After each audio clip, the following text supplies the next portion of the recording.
سبحانک لا علم لنا الا ما علمتنا انک انت العلیم الحکیم رب اشرح لی صدری ویسر لی امری واحلل عقدۃ من لسانی یفقہوا قولی ربنا زدنا علما اللہم فقہنا فی الدین الہی آمین ثم آمین شکر الحمدللہ رب العالمین۔ میں یاسمین علی اپنے چینل یاسمین علی ود فہم القرآن کے ساتھ آپ کی خدمت میں سلسلہ وار درس قرآن لے کر حاضر ہوں۔ رمضان المبارک سے پہلے ہم آیت نمبر 61 پہ رکے تھے، سورہ البقرہ آیت نمبر 61، وہاں سے میں سلسلہ جوڑتی ہوں۔ اللہ رب العزت نے یہودیوں کو ان کی سرکشیاں یاد دلوائیں۔ ان کا قصور اس آیت کے اندر جو سب سے پہلا تھا وہ تھا اللہ کے احکامات کا انکار کرنا۔ نمبر 2، انبیاء اکرام رضوان اللہ علیہ السلام کو ناحق قتل کرنا۔ نمبر 3، اللہ کی نافرمانی۔ اور نمبر 4، حدود شرع سے باہر نکلنا۔ ان 4 قصوروں کی وجہ سے جو اس آیت میں اللہ رب العزت نے بیان فرمائے ہیں، اللہ تعالیٰ ان پر سخت غضبناک ہوئے۔ اللہ نے ذلت اور مسکینی ان پر چسپاں کر دی اور وہ اللہ کے غضب کا شکار ہو کر لوٹے۔ یہ تھا پیغام آیت نمبر 61 کا، اور آج میں شروع کرنے جا رہی ہوں آیت نمبر 62 سے۔ سورہ البقرہ ہے، رکوع نمبر 8 شروع ہو رہا ہے اور آیت نمبر 62 ہے۔ مخاطب ہیں سب کے سب، ان الذین آمنوا والذین ہادوا والنصارى والصابئین من آمن باللہ والیوم الآخر وعمل صالحا فلہم اجرہم عند ربہم ولا خوف علیہم ولا هم یحزنون۔ اللہ رب العزت فرماتے ہیں کہ یقین جانو کہ نبی عربی محمد صلی اللہ علیہ وسلم کے ماننے والے ہوں یا یہودی ہوں، عیسائی ہوں یا ستارہ پرست ہوں، جو بھی ہو، ان سارے گروہوں میں سے جو کوئی بھی اللہ اور یوم آخر پر ایمان لائے گا اور عمل صالح کرے گا۔ ایمان لا کر کلمہ گو ہو کر بیٹھ جانا، اللہ کو ایسا ایمان نہیں چاہیے۔ جب بھی ایمان کی بات ہوتی ہے ساتھ عمل صالح کی بات ہوتی ہے۔ اس لیے اللہ رب العزت نے فرمایا کہ جو میرے سامنے اس حال میں حاضر ہوگا کہ وہ ایمان لا کر صرف بیٹھا نہیں رہے گا یہ عقیدہ لے کر کہ ہم کلمہ گو ہیں تو ہم جنت میں جائیں گے، بلکہ وہ عمل صالح بھی کرے گا تو ان کے اجر ان کے رب کے ہاں پورے ملیں گے۔ اور اللہ تعالیٰ کہتے ہیں موت سے لے کر جنت میں پہنچنے تک انہیں کوئی خوف نہیں ہوگا اور نہ ہی وہ غمگین ہوں گے۔ تو اس آیت میں اللہ رب العزت نے یہودیوں کے اس ناقص عقیدے کی، فاسد عقیدے کی تردید فرمائی ہے جو وہ لے کر بیٹھے ہیں۔ سورہ المائدہ میں وہ آیت آتی ہے کہ ہم نحنو ابناؤہم و احباؤہم، کہ ہم اللہ کے بیٹے ہیں اور ہم اللہ کے چہیتے ہیں، اور جہنم کی آگ ہمیں چھوئے گی نہیں، اور اگر ہم جہنم میں گئے بھی تو صرف 2 یا 2.5 دن کے لیے جائیں گے۔ تو پتہ نہیں، اللہ تعالیٰ فرما رہے ہیں کہ تم یہ عقیدہ کہاں سے گڑھ کے لے آئے ہو؟ میرے ہاں جو چیز تمہیں جہنم کی آگ سے بچائے گی وہ تمہاری مردم شماریاں نہیں ہیں، وہ تو تمہارا عقیدہ صالحہ ہے اور ایمان ہے۔ جو کوئی بھی جس بھی مذہب سے تعلق رکھتا ہو وہ میرے حال میں جب اس حال میں حاضر ہوگا کہ اس نے عمل صالح کیے ہوئیں گے اور ہو وہ مومن۔ ہر بار اللہ نے سمجھایا کہ ثواب کس کو ملنا آخرت میں، وہو مومن، کہ وہ مومن ہو۔ جو ایمان نہیں لاتا وہ چاہے دنیا میں جتنے مرضی بڑے بڑے کام کر لے نیکیوں کے، اللہ تعالیٰ اس کا سارا اجر اسے دنیا میں عطا کر دیتے ہیں اور آخرت میں پھر ان کا کوئی حصہ نہیں۔ وَإِذْ أَخَذْنَا مِيثَاقَكُمْ وَرَفَعْنَا فَوْقَكُمُ الطُّورَ۔ اب اس واقعے کی طرف اللہ کہتے ہیں اشارہ کرو، انہیں سمجھاؤ وہ واقعہ، یاد کرو جب کہ ہم نے کوہ طور کو یہودیوں تمہارے اوپر اٹھا کر تم سے پختہ عہد لیا تھا، میثاق، پختہ عہد لیا تھا۔ تو جب موسیٰ علیہ السلام 40 روز اللہ رب العزت سے ملاقات کرنے کے بعد واپس تشریف لائے تو اللہ رب العزت نے تو فتن وہ احکام شریعت موسیٰ علیہ السلام کو تختیوں پر لکھ کر دیے، جن کے مطابق اب اس نئے مسلم معاشرے نے زندگی گزارنی تھی۔ لیکن موسیٰ علیہ السلام کے جانے کے بعد انہوں نے بچڑا بنا کر اس کی پوجا شروع کر دی تھی، تو بچڑے کی محبت ان کے دلوں میں رچ بس گئی تھی، یہ ماننے پر تیار نہیں تھے۔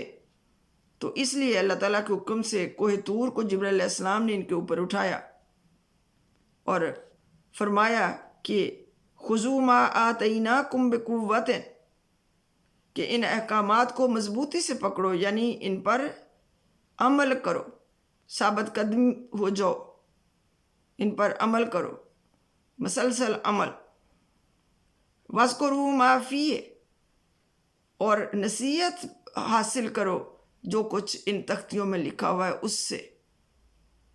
لَعَلَّكُمْ تَتَّقُونَ، شاید کہ تمہارے دل میں اس بچڑے کی محبت کم ہو جائے اور اللہ کا خوف پیدا ہو جائے، اور تمہارے دل میں اللہ کی محبت پیدا ہو، شاید کہ تم تقوی کی صفت اختیار کرو۔ تقوی کیا ہے؟ اللہ کی محبت اور اللہ کی خشیت کی ملی جلی کیفیت کا نام تقوی ہے۔ اور اللہ تعالیٰ نے ہمیں صاف سمجھا دیا ہے کہ تمہارے اندر تقوی کی صفت انسان کیسے پیدا ہوگی۔ جب ہم اللہ کے بتائے ہوئے راستے پر مضبوطی سے جم جائیں گے، ثابت قدم ہو جائیں گے، اللہ کے احکامات پر عمل کریں گے، تو پھر ہمارے دل میں اللہ کی محبت اور اللہ کی خشیت پیدا ہوگی انشاءاللہ تعالیٰ العزیز۔ ثم تولیتم من بعد ذلک، اللہ تعالیٰ فرما رہے ہیں کہ اس کے بعد، اس وقت تو چونکہ کوہ طور ان کے اوپر اٹھایا گیا تھا، ان لوگوں نے کہا سمینا و اطعنا، اللہ ہم نے سنا اور ہم نے اطاعت کی، لیکن بعد میں پھر یہ سارے مکر گئے۔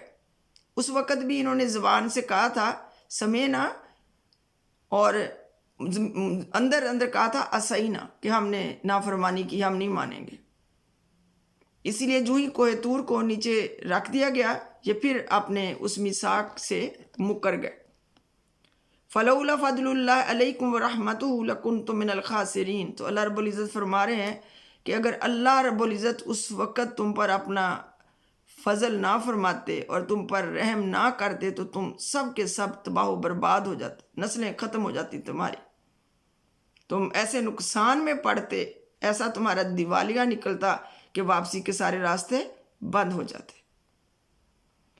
اور اس کے بعد اللہ تعالیٰ واقعہ سبت کی طرف اشارہ فرما رہے ہیں کہ جو یہودیوں کے لیے ایک اور نہایت اہم حکم تھا۔ وَلَقَدْ عَلِمْتُمُ الَّذِينَ اعْتَدَوْا مِنْكُمْ فِي السَّبْتِ فَقُلْنَا لَهُمْ كُونُوا قِرَدَةً خَاسِئِينَ، پھر تمہیں اپنی قوم کے ان لوگوں کا قصہ تو معلوم ہی ہے جنہوں نے سبت کا قانون توڑا تھا۔ سبت یعنی ہفتے کا دن، تو ہفتے کا دن یہودیوں کے لیے عبادت کے لیے مخصوص تھا۔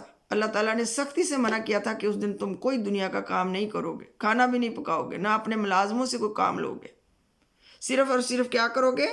اللہ تعالیٰ کی عبادت کرو گے۔ اور یہاں تک تاکیدی احکام تھے کہ جو شخص اس مقدس دن کی حرمت کو توڑے وہ واجب القتل ہے۔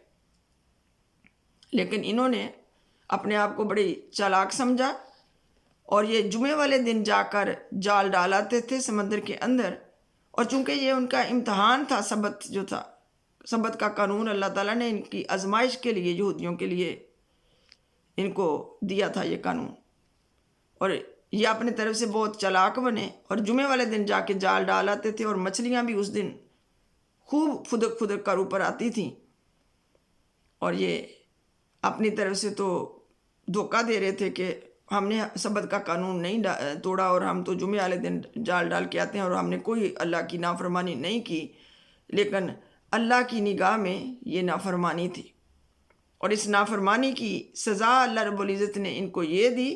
فَقُلْنَا، ہم نے فرمایا، اللہ رب العزت نے فرمایا، لہم، ان سے، سبت کا قانون توڑنے والوں سے اللہ نے فرمایا، کونو، بن جاؤ، قردۃً، بندر، خاسئین، ذلیل و خوار بندر بن جاؤ، اور ایسا ہی ہوا تھا۔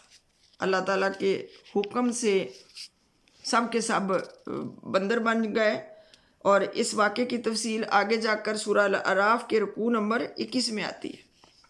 ان کے بندر بنائے جانے کی کیفیت میں اختلاف ہے۔ بعض یہ سمجھتے ہیں کہ ان کی جسمانی حیت بدل کر انسانوں سے یہ بندر بنا دیے گئے، اور بعض کا خیال ہے کہ ان کے اندر بندروں جیسی خصلتیں پیدا ہو گئیں۔ واللہ اعلم بالصواب۔ اور اللہ تعالیٰ نے یہ ان کو سزا سنائی اس دنیا میں۔ فجعلناہا، اس طرح ہم نے بنا دیا انہیں نکالا لما بین یدیہا وما خلفہا وموعظۃ للمتقین، ان کے انجام کو اللہ تعالیٰ نے اس زمانے کے لوگوں کے لیے اور بعد کے آنے والی نسلوں کے لیے عبرت اور ڈرنے والوں کے لیے نصیحت بنا کر چھوڑا۔ بہت بڑی نصیحت ہے کہ جب جب انسان اللہ کے احکامات کی خلاف ورزی کرے گا، اپنی من مانی کرے گا، اپنے آپ کو بڑی چیز سمجھے گا، تو اس کا یہی انجام ہوگا۔ اگرچہ اللہ رب العزت یہاں پر یہودیوں کے حالات ہمیں سمجھا رہے ہیں، لیکن اس میں ہمارے لیے کیا ہے؟ بہت بڑی نصیحت ہے۔ انہوں نے تورات کے احکامات کو توڑا تھا، نہیں مانا تھا، تو ان کو یہ سزا ملی۔ اور ہمارا قرآن، اللہ سمجھا رہے ہیں کہ اگر تم نے قرآن کے ساتھ وہی معاملہ کیا، قرآن کے احکامات کو نہ مانا، یا پھر کچھ کو مانا اور کچھ کو چھوڑ دیا، تو تمہارا انجام بھی وہی ہوگا جو کہ یہودیوں کا ہوا۔ تم بھی اسی طرح نشان عبرت بنا دیے جاؤ گے۔ تو اللہ تعالیٰ ہم سب پر رحم فرمائے اور ہمیں اس قرآن حکیم پر عمل کرنے کی توفیق عطا فرمائے۔ صدق اللہ العظیم وبلغنا رسول النبی الکریم والشاہدین مع الشاکرین والحمد للہ رب العالمین۔ امید ہے میری یہ ویڈیو آپ کو پسند آئے گی۔ پسند آئے تو میرا چینل یاسمین علی ود فہم القرآن سبسکرائب کر دیجیے گا، اور شیئر بھی کر دیجیے گا، لائک بھی کر دیجیے گا۔ اللہ تعالیٰ آپ کا اور میرا حامی و ناصر ہو۔ فی امان اللہ۔